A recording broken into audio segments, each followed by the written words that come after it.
to sleep. Good morning, people. How are you today? Good morning, good morning, good morning. It will be a bright and sunshiny day. Hey,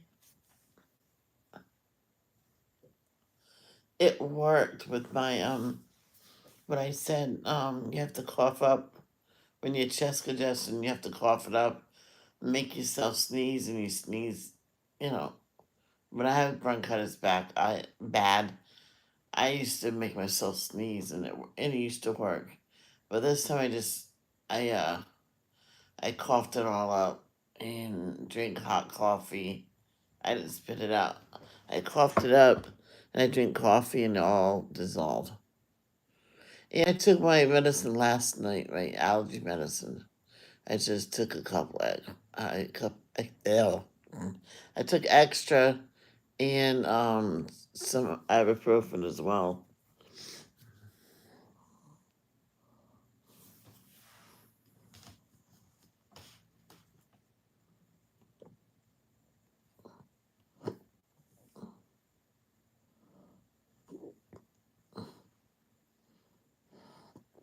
I was just watching a video. This kid went to the emergency room. Hey, Carol, in the UK to get a penny unstuck on the between your teeth. I mean, you can do that at home. I'm sorry, that's unnecessary trips to the ER.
Oh, okay. That teen that committed S in front of it. I can't say the word. You know what I mean? To it. Anyway, and it says warning, sensitive information below. The mother of Jaylee Chilson, the 14-year-old Kansas girl who fatally shot herself in front of a sheriff's deputy, is paying tribute to her daughter who, no, while also expressing the anger of those who she said hurt the teen. Appears with those I know, all capital letters, hurt her and will talk about her now like they didn't play a part in crushing her, wrote Stacy Chilson. I've read days worth of messages from her friends, in quotation marks, that treated her absolutely awful. Watched as she was not included with girls at her sports team. Watched adults on the school level repeatedly fail her. Ah, that poor child. Jehovah, please accept her in your paradise when everybody rises up again. Please forgive her from taking her own life. That's why she didn't want to go home. That's sad.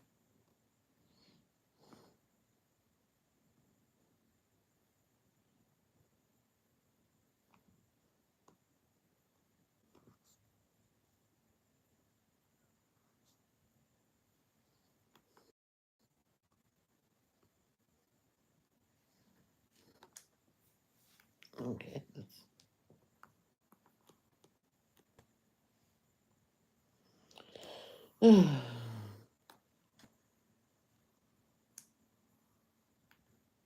Stay ahead of ready.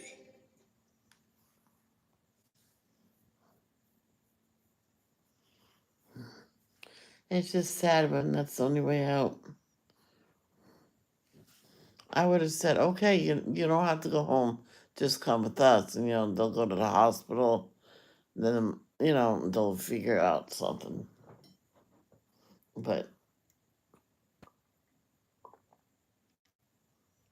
I don't think they had a chance to do that.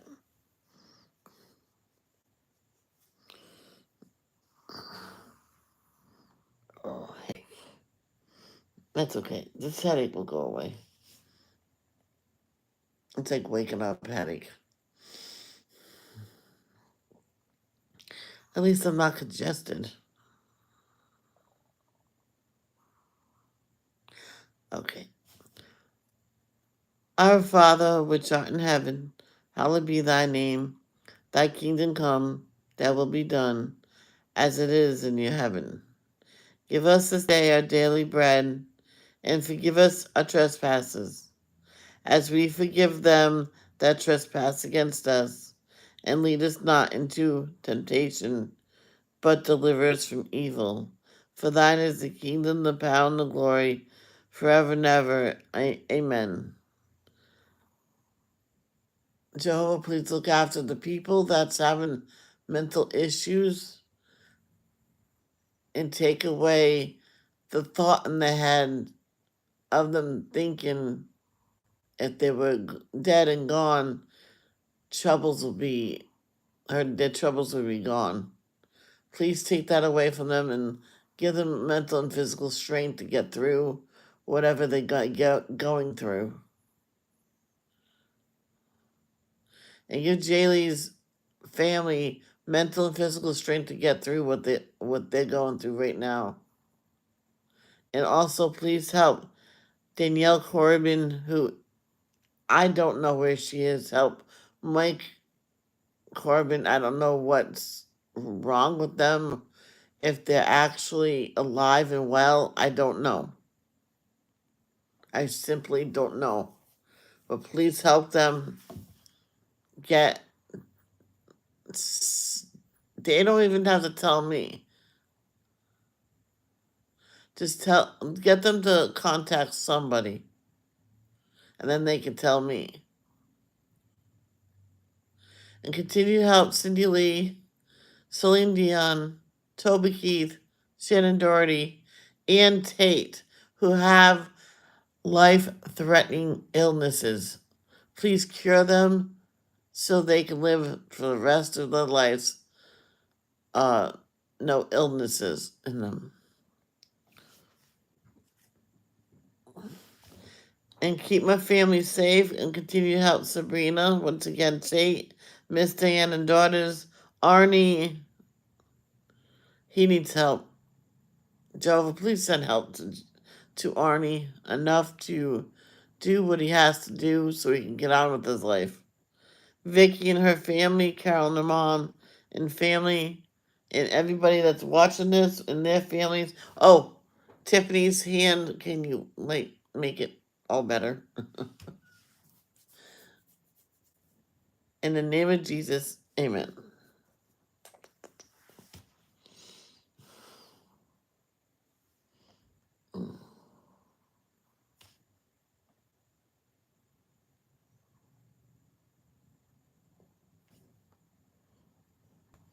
All right, Carol. I'm going to write those down right now that you sent me.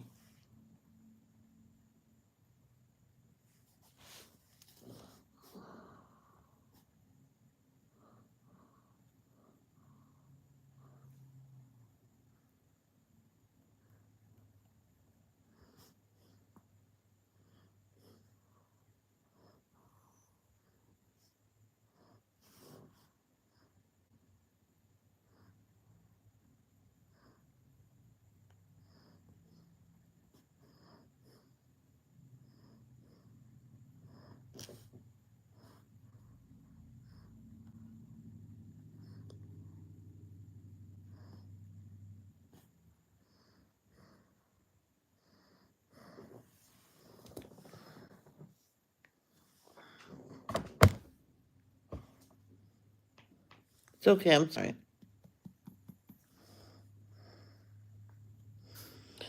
Yeah, I'm sorry.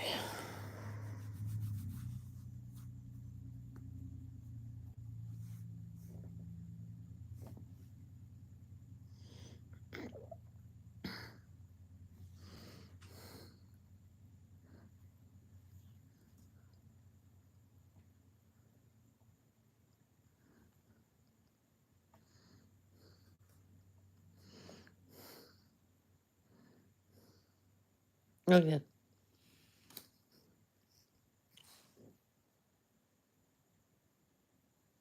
Oh, yeah. Didn't do nothing. 2 Samuel, chapter 1. David learns of Saul's death. After the death of Saul, David returned from his victory over the Amalekites and spent 2 days in Ziklag.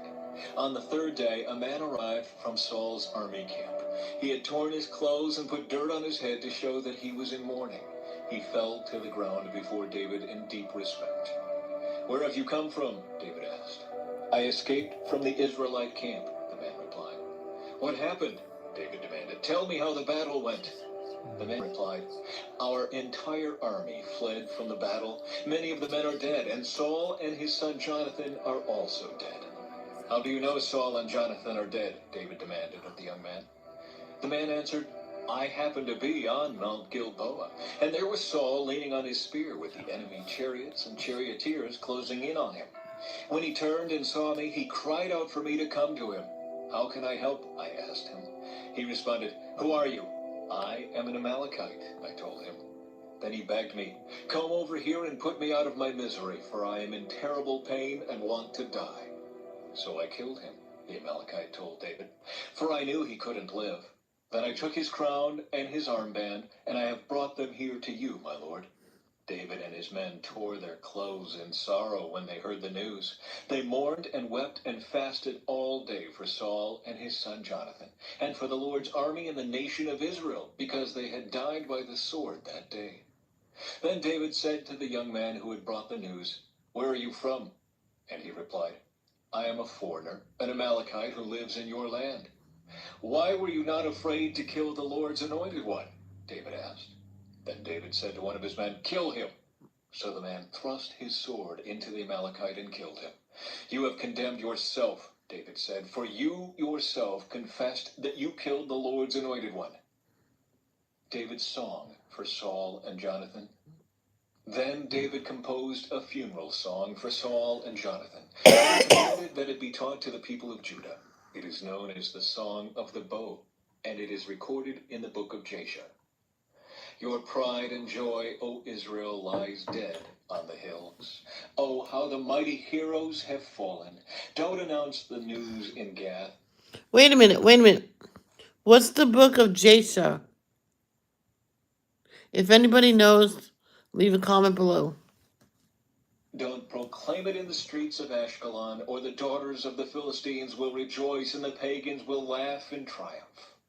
O mountains of Gilboa, let there be no dew or rain upon you, nor fruitful fields producing offerings of grain. For there the shield of the mighty heroes was defiled. The shield of Saul will no longer be anointed with oil. The bow of Jonathan was powerful, and the sword of Saul did its mighty work. They shed the blood of their enemies and pierced the bodies of mighty heroes. How beloved and gracious were Saul and Jonathan. They were together in life and in death. They were swifter than eagles, stronger than lions. O women of Israel, weep for Saul, for he dressed you in luxurious scarlet clothing, in garments decorated with gold. Oh, how the mighty heroes have fallen in battle. Jonathan lies dead on the hills. How I weep for you, my brother Jonathan. Oh, how much I loved you, and your love for me was deep, deeper than the love of women. Oh, how the mighty heroes have fallen. Stripped of their weapons, they lie dead.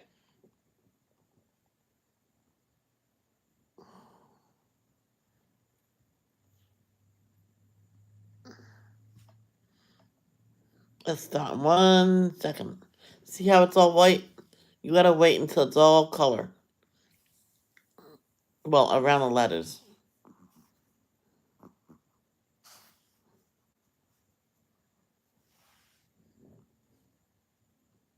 Give it a couple seconds.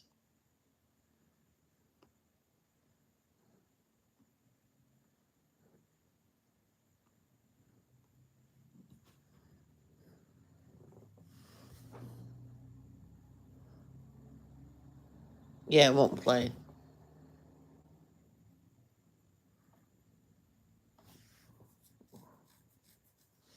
I'll start reading until he starts.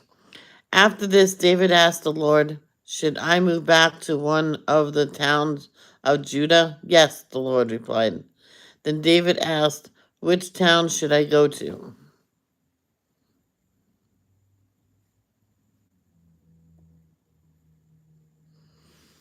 "To Hebron," the Lord answered. David's two wives were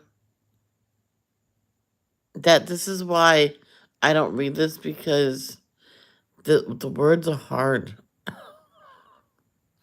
Let me do something.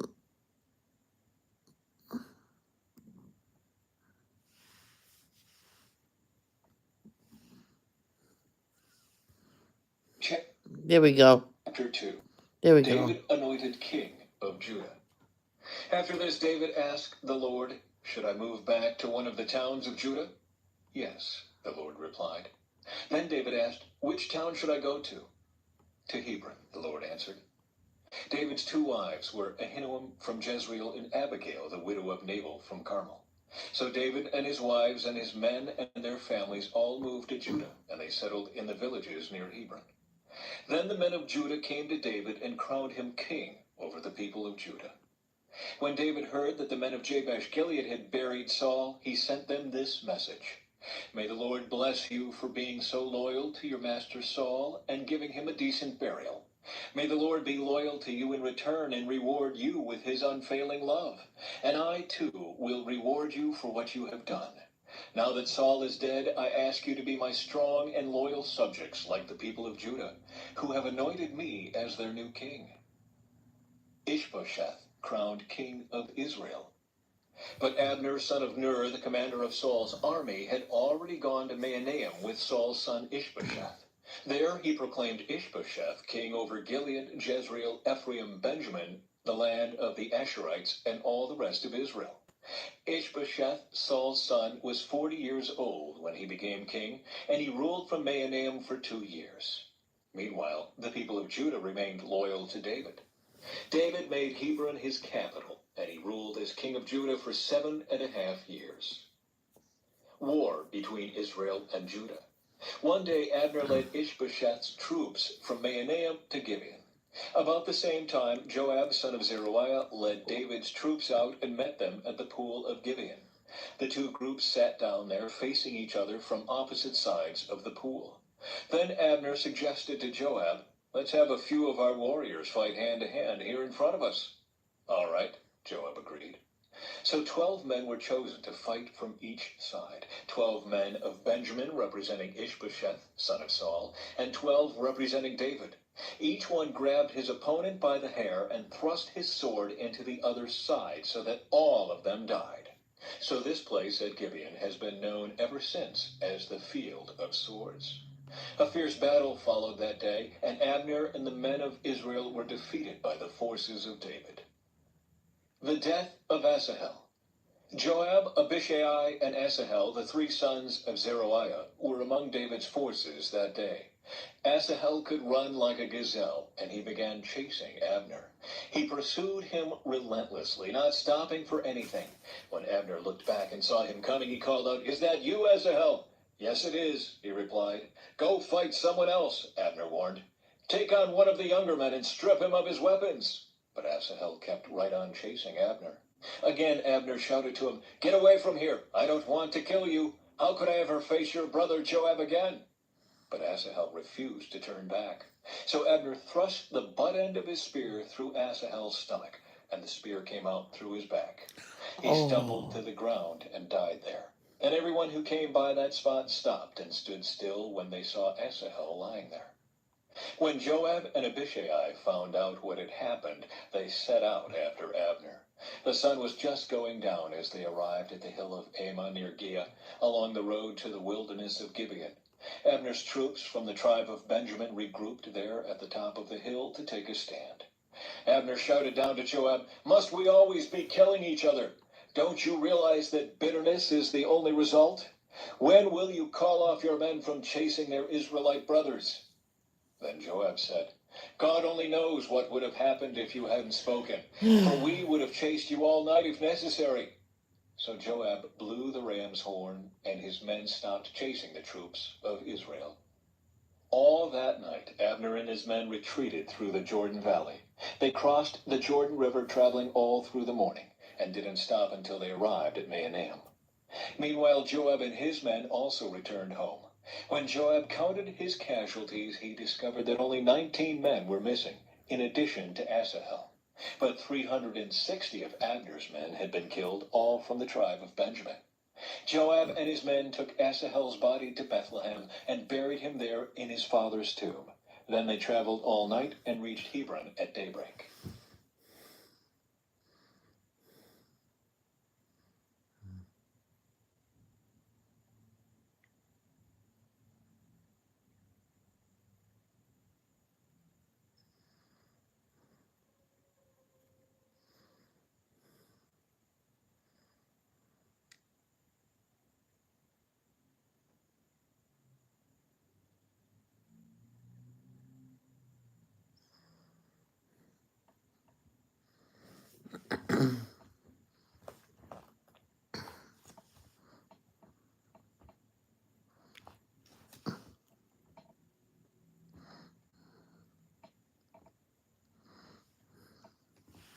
Chapter 3. That was the beginning of a long war between those who were loyal to Saul and those loyal to David. As time passed, David became stronger and stronger, while Saul's dynasty became weaker and weaker. David's sons born in Hebron.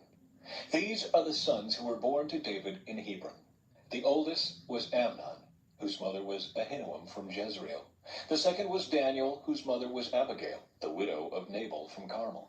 The third was Absalom, whose mother was Maacah, the daughter of Talmai, king of Geshur. The fourth was Adonijah, whose mother was Haggith. The fifth was Shephatiah, whose mother was Abital. The sixth was Ithream, whose mother was Eglah, David's wife.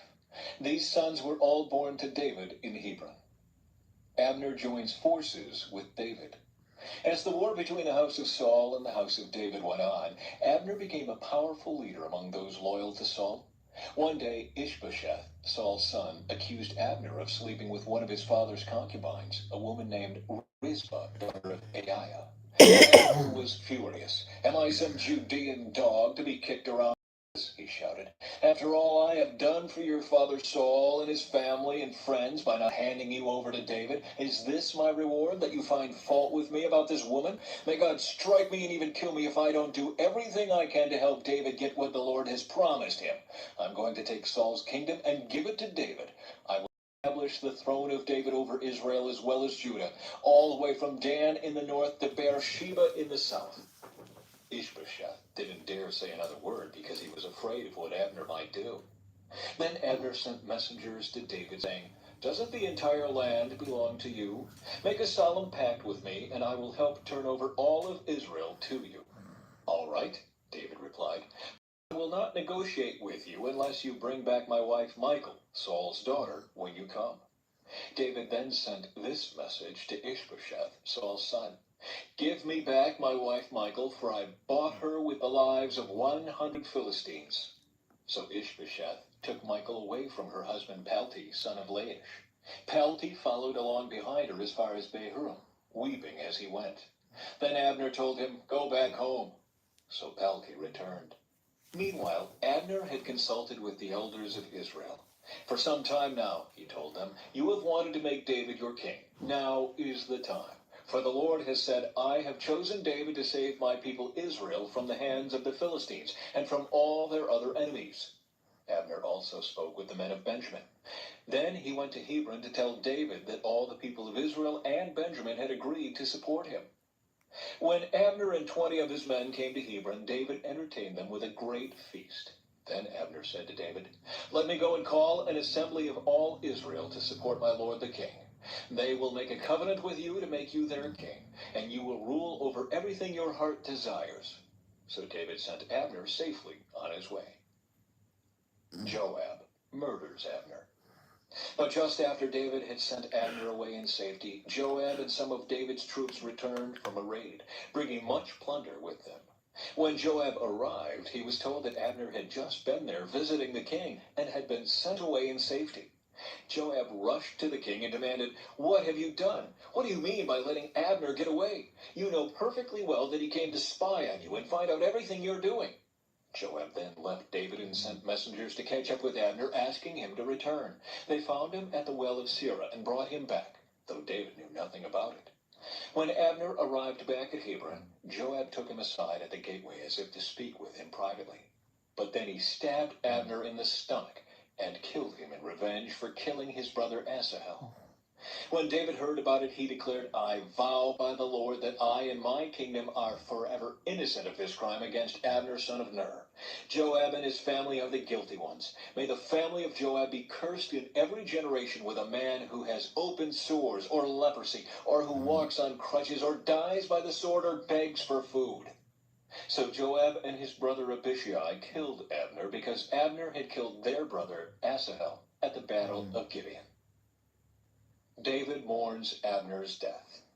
Then David said to Joab and all those who were with him, "Tear your clothes and put on burlap. Mourn for Abner." And King David himself walked behind the procession to the grave. They buried Abner in Hebron, and the king and all the people wept at his graveside. Then the king sang this funeral song for Abner. "Should Abner have died as fools die? Your hands were not bound, your feet were not chained. No, you were murdered, the victim of a wicked plot." All the people wept again for Abner. David had refused to eat anything on the day of the funeral, and now everyone begged him to eat. But David had made a vow, saying, "May God strike me and even kill me if I eat anything before sundown." This pleased the people very much. In fact, everything the king did pleased them. So everyone in Judah and all Israel understood that David was not responsible for Abner's murder. Then King David said to his officials, "Don't you realize that a great commander has fallen today in Israel? And even though I am the anointed king, these two sons of Zeruiah, Joab and Abishai, are too strong for me to control. So may the Lord repay these evil men for their evil deeds."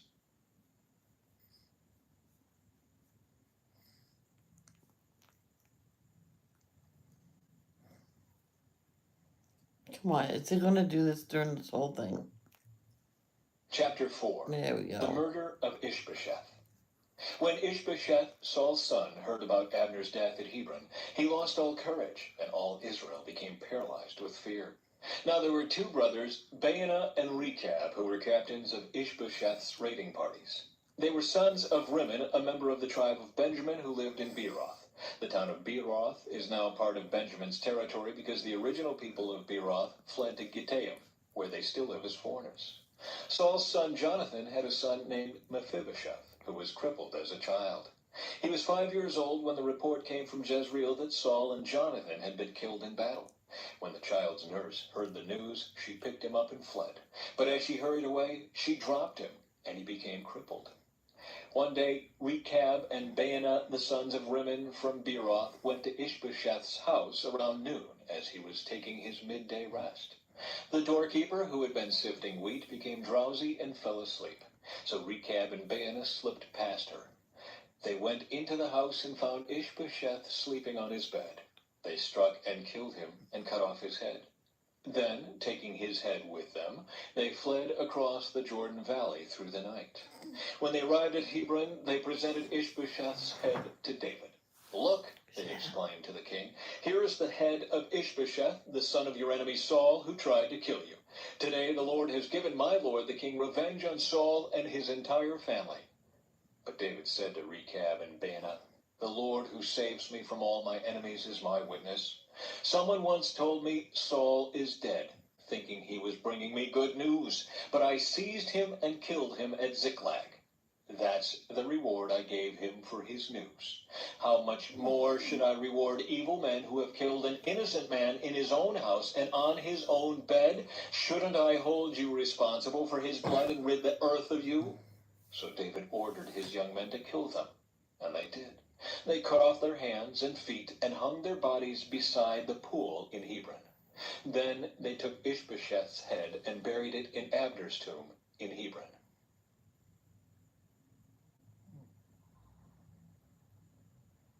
Chapter 5. David becomes king of all Israel. Then all the tribes of Israel went to David at Hebron and told him, "We are your own flesh and blood.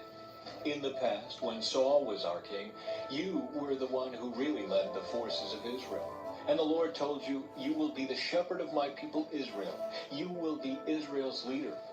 So there at Hebron, King David made a covenant before the Lord with all the elders of Israel, and they anointed him king of Israel. David was 30 years old when he began to reign, and he reigned 40 years in all. He had reigned over Judah from Hebron for 7 years and 6 months, and from Jerusalem he reigned over all Israel and Judah for 33 years. David captures Jerusalem. David then led his men to Jerusalem to fight against the Jebusites, the original inhabitants of the land who were living there. The Jebusites taunted David, saying, "You'll never get in here. Even the blind and lame could keep you out." For the Jebusites thought they were safe. But David captured the fortress of Zion, which is now called the City of David. On the day of the attack, David said to his troops, "I hate those lame and blind Jebusites. Whoever attacks them should strike by going into the city through the water tunnel." That is the origin of the saying, "The blind and the lame may not enter the house." So David made the fortress his home, and he called it the City of David. He extended the city, starting at the supporting terraces and working inward. And David became more and more powerful, because the Lord God of heaven's armies was with him. Then King Hiram of Tyre sent messengers to David, along with cedar timber and carpenters and stone masons, and they built David a palace. And David realized that the Lord had confirmed him as king over Israel, and had blessed his kingdom for the sake of his people Israel. After moving from Hebron to Jerusalem, David married more concubines and wives, and they had more sons and daughters. These are the names of David's sons who were born in Jerusalem: Shemua, Shobab, Nathan, Solomon, Ibhar, Elishua, Nepheg, Japhiah, Elishama, Eliada, and Eliphalet. David conquers the Philistines. When the Philistines heard that David had been anointed king of Israel, they mobilized all their forces to capture him. But David was told they were coming, so he went into the stronghold. The Philistines arrived and spread out across the valley of Rephaim. So David asked the Lord, "Should I go out to fight the Philistines? Will you hand them over to me?" The Lord replied to David, "Yes, go ahead. I will certainly hand them over to you." So David went to Baal Perazim and defeated the Philistines there. "The Lord did it," David exclaimed. "He burst through my enemies like a raging flood." So he named that place Baal Perazim, which means "the Lord who bursts through." The Philistines had abandoned their idols there, so David and his men confiscated them. But after a while the Philistines returned and again spread out across the valley of Rephaim. And again David asked the Lord what to do. "Do not attack them straight on," the Lord replied. "Instead, circle around behind and attack them near the poplar trees. When you hear a sound like marching feet in the tops of the poplar trees, be on the alert. That will be the signal that the Lord is moving ahead of you to strike down the Philistine army." So David did what the Lord commanded, and he struck down the Philistines all the way from Gibeon to Giza.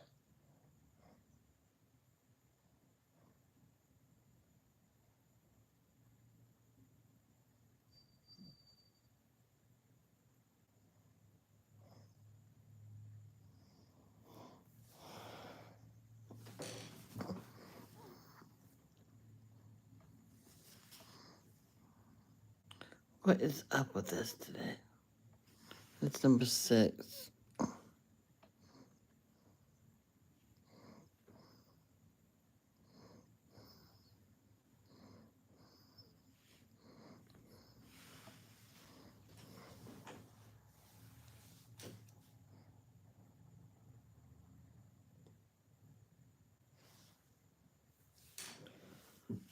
When King David was settled in his palace, and the Lord had given him rest surrounding from all the surrounding enemies, the king summoned Nathan the prophet. Look, David said, I am living in a beautiful cedar palace, but the ark of God is out here in a tent.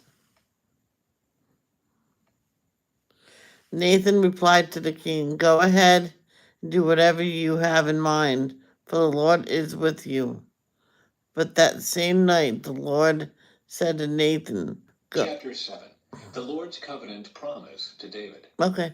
When King David was settled in his palace and the Lord had given him rest from all the surrounding enemies, the king summoned Nathan the prophet. Look, David said, I am living in a beautiful cedar palace, but the ark of God is out there in a tent. To the king, Go ahead and do whatever you have in mind, for the Lord is with you. But that same night the Lord said to Nathan, Go and tell my servant David, this is what the Lord has declared. Are you the one to build a house for me to live in? I have never lived in a house from the day I brought the Israelites out of Egypt until this very day. I have always moved from one place to another with a tent and a tabernacle as my dwelling. Yet no matter where I have gone with the Israelites, I have never once complained to Israel's tribal leaders, the shepherds of my people Israel. I have never asked them, Why haven't you built me a beautiful cedar house? Now go and say to my servant David, This is what the Lord of heaven's armies has declared. I took you from tending sheep in the pasture and selected you to be the leader of my people Israel. I have been with you wherever you have gone, and I have destroyed all your enemies before your eyes. Now I will make your name as famous as anyone who has ever lived on the earth, and I will provide a homeland for my people Israel, planting them in a secure place where they will never be disturbed. Evil nations won't oppress them as they've done in the past, starting from the time I appointed judges to rule my people Israel. And I will give you rest from all your enemies. Furthermore, the Lord declares that he will make a house for you, a dynasty of kings. For when you die and are buried with your ancestors, I will raise up one of your descendants, your own offspring, and I will make his kingdom strong. He is the one who will build a house, a temple for my name, and I will secure his royal throne forever. Lay down. I will be his Lay father, down. and he will be my son. If he sins, I will correct and discipline him with the rod, like any father would do. But my favor will not be taken from him as I took it from Saul, whom I removed from your sight. Your house and your kingdom will continue before me for all time, and your throne will be secure forever. So Nathan went back to David and told him everything the Lord had said in this vision. David's prayer of thanks. Then King David went in and sat before the Lord and prayed. Who am I, O sovereign Lord, and what is my family that you have brought me this far? And now, sovereign Lord, in addition to everything else you speak of giving your servant a lasting dynasty, do you deal with everyone this way, O sovereign Lord? What more can I say to you? You know what your servant is really like, sovereign Lord. Because of your promise and according to your will, you have done all these great things and have made them known to your servant. How great you are, O sovereign Lord! There is no one like you. We have never even heard of another God like you. What other nation on earth is like your people Israel? What other nation, O God, have you redeemed from slavery to be your own people? You made a great name for yourself when you redeemed your people from Egypt. You performed awesome miracles and drove out the nations and gods that stood in their way. You made Israel your very own people forever, and you, O Lord, became their God. And now, O Lord God, I am your servant. Do as you have promised concerning me and my family. Confirm it as a promise that will last forever. And may your name be honored forever, so that everyone will say, The Lord of heaven's armies is God over Israel. And may the house of your servant David continue before you forever. O Lord of heaven's armies, God of Israel, I have been bold enough to pray this prayer to you because you have revealed all this to your servant, saying, I will build a house for you, a dynasty of kings. For you are God, O sovereign Lord. Your words are truth, and you have promised these good things to your servant. And now may it please you to bless the house of your servant, so that it may continue forever before you. For you have spoken, and when you grant a blessing to your servant, O sovereign Lord, it is an eternal blessing. Yes, it is.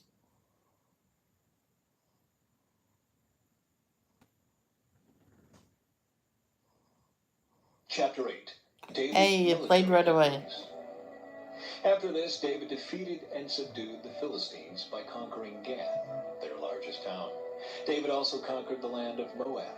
He made the people lie down on the ground in a row, and he measured them off in groups with the length of rope. He measured out 2 groups to be executed for every 1 group to be spared.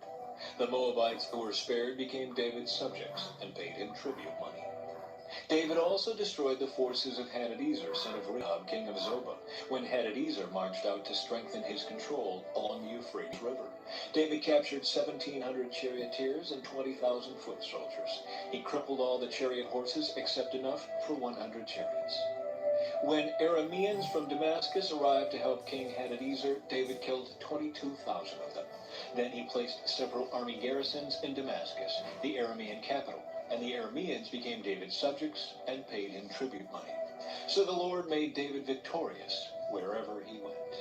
David brought the gold shields of Hadadezer's officers to Jerusalem, along with a large amount of bronze from Hadadezer's towns of Teba and Berothai.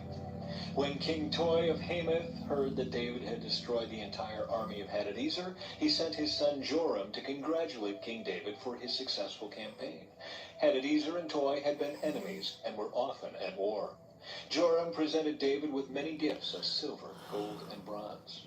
King David dedicated all these gifts to the Lord, as he did with the silver and gold from the other nations he had defeated, from Edom, Moab, Ammon, Philistia, and Amalek, and from Hadadezer, son of Rehob, king of Zobah. So David became very famous. After his return, he destroyed 18,000 Edomites in the Valley of Salt. He placed army garrisons throughout Edom, and all the Edomites became David's subjects. In fact, the Lord made David victorious wherever he went. So David reigned over all Israel and did what was just and right for all his people. Joab, son of Zeruiah, was commander of the army. Jehoshaphat, son of Ahilud, was the royal historian. Zadok, son of Ahitub, and Ahimelech, son of Abiathar, were the priests. Seraiah was the court secretary. Benaiah, son of Jehoiada, was captain of the king's bodyguard. And David's sons served as priestly leaders.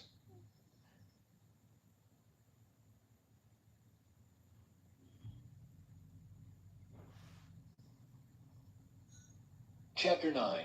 David's kindness to Mephibosheth. One day, David asked, "Is anyone in Saul's family still alive? Anyone to whom I can show kindness for Jonathan's sake?" He summoned a man named Ziba, who had been one of Saul's servants. "Are you Ziba?" the king asked. "Yes, sir, I am," Ziba replied. The king then asked him, "Is anyone still alive from Saul's family? If so, I want to show God's kindness to them." Ziba replied, "Yes, one of Jonathan's sons is still alive. He is crippled in both feet." "Where is he?" the king asked. "In Lodebar," Ziba told him, "at the home of Machir, son of Ammiel." So David sent for him and brought him from Machir's home. His name was Mephibosheth. He was Jonathan's son and Saul's grandson. When he came to David, he bowed low to the ground in deep respect. David said, "Greetings, Mephibosheth." He replied, "I am your servant." "Don't be afraid," David said. "I intend to show kindness to you because of my promise to your father Jonathan. I will give you all the property that once belonged to your grandfather Saul, and you will eat here with me at the king's." Mephibosheth bowed respectfully and exclaimed, "Who is your servant that you should show such kindness to a dead dog like me?" Then the king summoned Saul's servant Ziba and said, "I have given your master's grandson everything that belonged to Saul and his family. You and your sons and servants are to farm the land for him to produce food for your master's household. But Mephibosheth, your master's son, will eat here at my table." Ziba had 15 sons and 20 servants. Ziba replied, "Yes, my lord the king, I am your servant, and I will do all that you have commanded."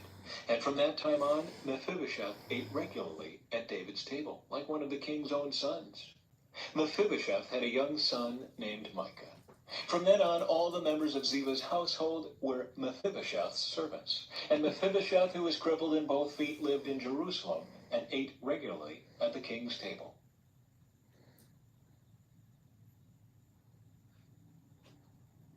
Chapter 10.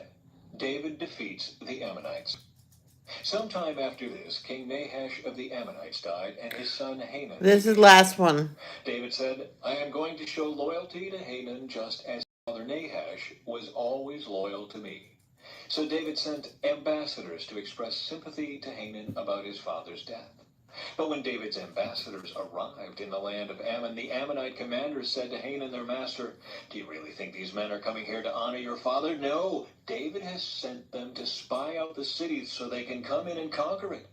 So Hanun seized David's ambassadors and shaved off half of each man's beard, cut off their robes at the buttocks, and sent them back to David in shame. When David heard what had happened, he sent messengers to tell the men, stay at Jericho until your beards grow out, and then come back, for they felt deep shame because of their appearance. When the people of Ammon realized how seriously they had angered David, they sent and hired 20,000 Aramean foot soldiers from the lands of Beth-rehob and Zobah, 1,000 from the king of Maacah, and 12,000 from the land of Tob. When David heard about this, he sent Joab and all his warriors to fight them. The Ammonite troops came out and drew up their battle lines at the entrance of the city gate, while the Arameans from Zobah and Rehob and the men from Tob and Maacah positioned themselves to fight in the open fields. When Joab saw that he would have to fight on both the front and the rear, he chose some of Israel's elite troops and placed them under his personal command to fight the Arameans. He left the rest of the army under the command of his brother Abishai, who was to attack the Ammonites.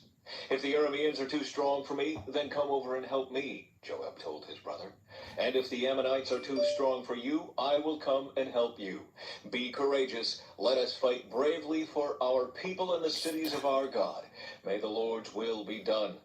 When Joab and his troops attacked, the Arameans began to run away. And when the Ammonites saw the Arameans running from Abishai and retreated into the city. After the battle was over, Joab returned to Jerusalem. The Arameans now realized that they were no match for Israel. So when they regrouped, they were joined by additional Aramean troops summoned by Hadadezer from the other side of the Euphrates River. These troops arrived at Helam under the command of Shobak, the commander of Hadadezer's forces. When David heard what was happening, he mobilized all Israel, crossed the Jordan River, and led the army to Helam. The Arameans positioned themselves in battle formation and fought against David. But again, the Arameans fled from the Israelites. This time, David's forces killed 700 charioteers and 40,000 foot soldiers, including Shobak, the commander of their army. When all the kings allied with Hadadezer saw that they had been defeated by Israel, they surrendered to Israel and became their subjects. After that, the Arameans were afraid to help the Ammonites. And that is it. I'm gonna read Carol's verse requests. If you have any verse requests, please put them in. Did she do that? Oh, she did do that. I didn't.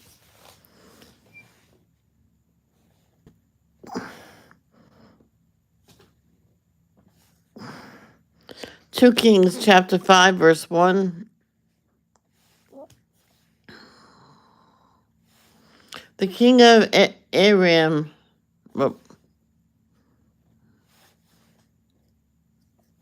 the king of Aram had great admiration for Naaman,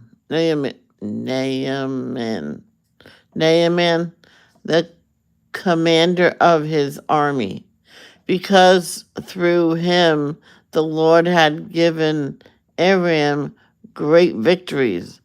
But though Naaman was a mighty warrior, he suffered from leprosy. I'm going to let them read this just because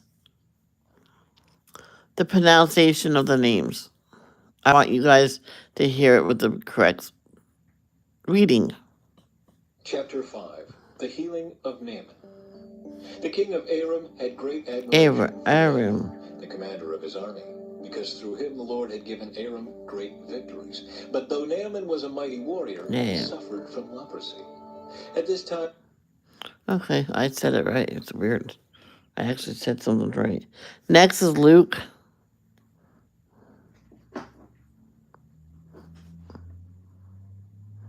Luke chapter 11, verse 4. No, 14. One day Jesus cast out a demon from a man who couldn't speak, and when the demon was gone, the man began to speak. The crowd were amazed. I would be amazed if I seen that. Isaiah.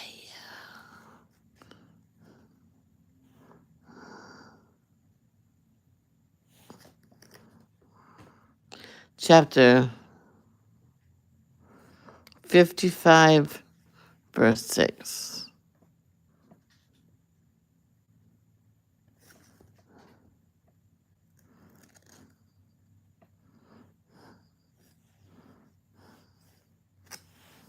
Seek the Lord while you can find him. Call on him now while he is near.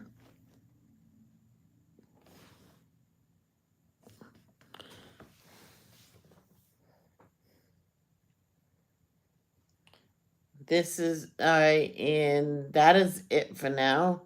I'll be live later. I'm doing coloring or diamond painting or something. I'm gonna look into when you buy a wooden thing and you paint it. I'm gonna look into doing that. What do you guys think about seeing painting being done on here? I'm gonna look into that. Love, don't judge.